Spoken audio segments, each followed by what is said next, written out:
Hello.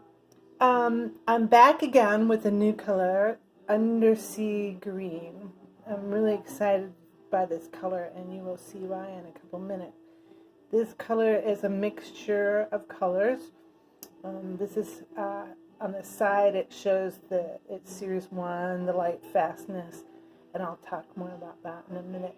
It is a mixture, it looks like, of ultramarine blue, PB29, quinacridone gold, which is pigment orange 48, and yellow, nickel azo yellow, which is PY, pigment yellow 150, in gum Arabic. So let me just say a little bit about some of that. This is the Daniel Smith pamphlet. And if you look at those numbers there, the I, or the Roman numeral 1, and the 3, the Roman numeral 1 is light fastness. It's excellent. Series 3 is more expensive because it's more expensive for them to make, but the quality of each series is just as good as the other. The Y means it's granulating, and it's semi-opaque because of that half circle.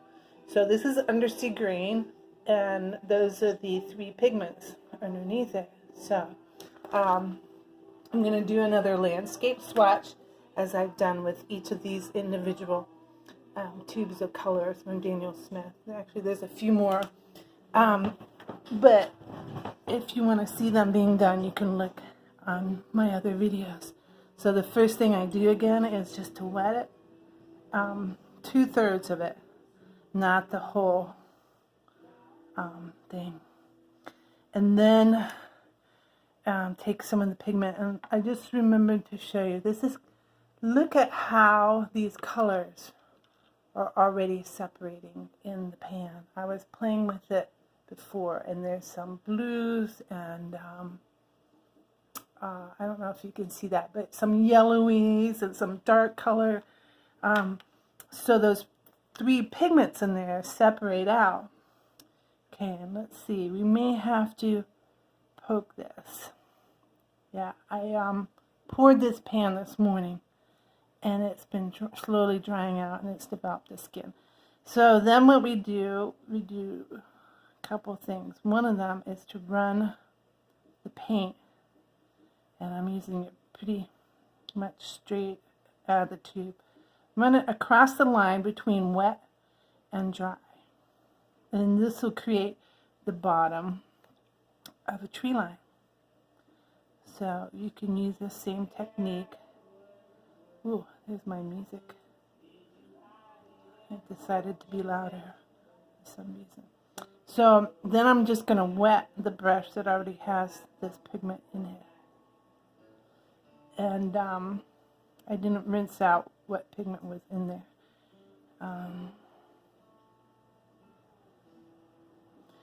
And you could even, if you wanted to, bring some up. Make some taller looking trees.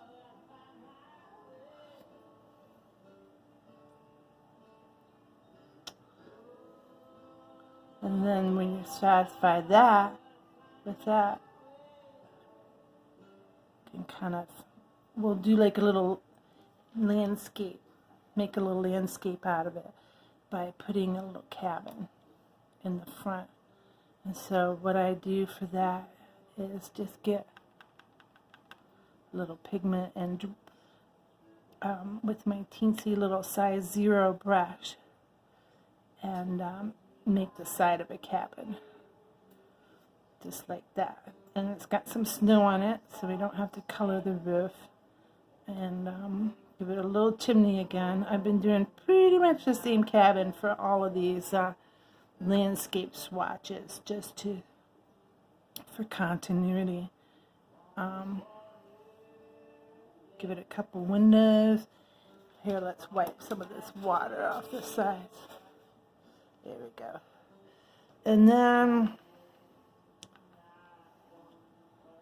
we'll give it a little color on the side of the cabin. and a little door. Darken the door and the windows. We'll come in a minute and give it a color wash for the whole cabin. Throw in a little shadow on the snow. And let's let that dry for a minute. And my trees are kind of blurring into the background, which is, they're lovely. Seeing some separation of yellow coming out of there. See where I'm scratched with this pen nib? This is a little pen holder you can get for a couple bucks, and the little nib you can get for a couple bucks, and people use this to draw with, dip it in ink and then draw with it. Or you can take your paint and make it watery enough and touch it to the tip and then draw with that. In this case, I'm just scratching out the trees. And you can see where I scratched out where it's started drying out a little. It's white. And then I'm drawing it up into the wet spots. And the pigment is immediately going into those grooves that I sort of scratched into the paper. And so this is a really lovely, quick way to make a little landscape that is easy and pretty. I'm just kind of rushing it, just so that I can show you how that works. And then we'll take, sorry about that, I just gotta remember to turn down my phone. So that's some pretty strong paint. We'll make like, to make snow, it's kind of, you just swish it a bit. Don't get it too dark. The snow has shadows where it is contours in the landscape, so you can kind of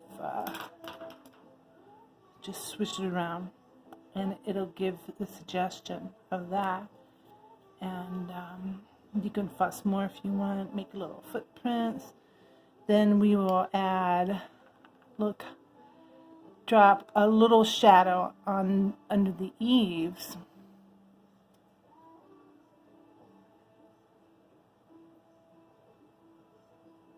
Of the house, and make this shadow on the side of the chimney a little darker than the other side, just on that left side. And then it's pretty wet right now, but I'm going to go ahead and color that in.